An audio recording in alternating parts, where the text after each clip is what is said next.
the same lesson plan as yesterday. For those of you who weren't, we're going to do 2 sweeps, Hiva sweeps, one from standing and one from when a person's on their knees.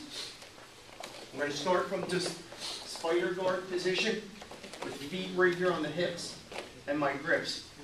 Now, for today's plan, what we're going to do is if he's staying square, just to get him to the position where we want to start working our De La Hiva, all we're going to do is take this foot here and come right here to right above his knee and just push him. Now I have the leg that I'm going to work on.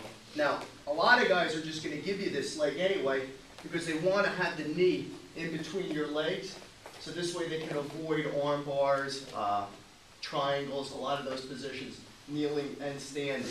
So if he doesn't give me the knee and he's just square, again, feet on the hips, breaking his posture, just coming right here a few inches above his knee and just pushing him. Naturally, he's going to get a good base here like a wrestler does, and good squared up. Now that I'm in this position, what I want to do is I'm going to use my feet, that are one foot on his hips, one on his leg, just to lift my hips up and come over here and sit right here on his foot. I want to make sure that like my tailbone is on his toes.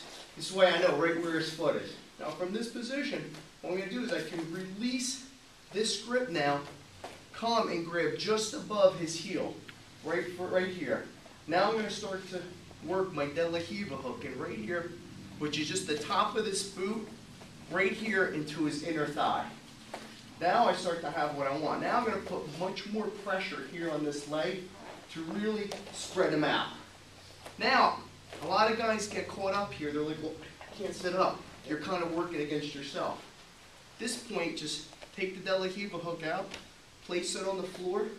Only have to sit out maybe an inch, just to take your butt off his toes, and then you can sit up easily. As you sit up, this is one motion. I'm going to let go of the heel, come behind his knee with the bend of my elbow, and really hold it tight here. My head will be right here next to his knee. I'm holding it tight, and I'm also keeping this foot up. This way it keeps him from putting a lot of knee pressure on my chest.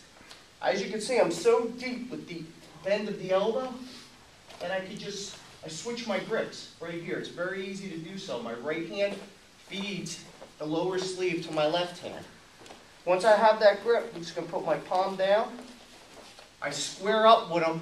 It makes it easier for me to reach my right arm up, right over his shoulder, on the other side of his head, and get a grip right here on his gi.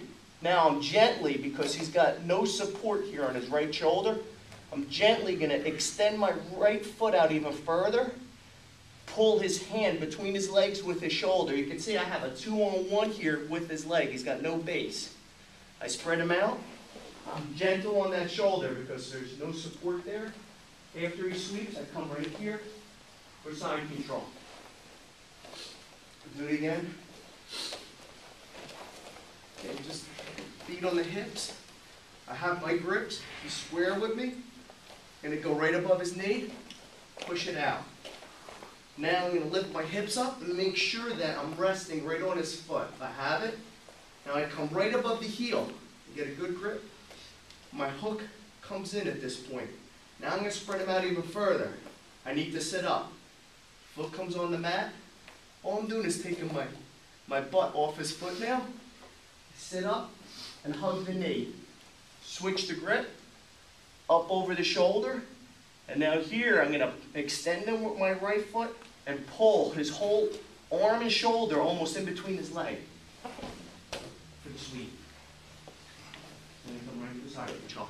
One more time.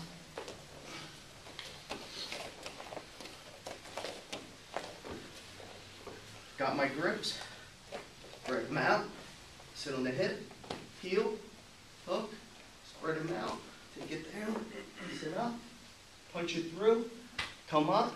And then really try and take his hand and shoulder in between his legs. Really turn it. Sweat. Come up. We're here for side control. Okay, let's partner up.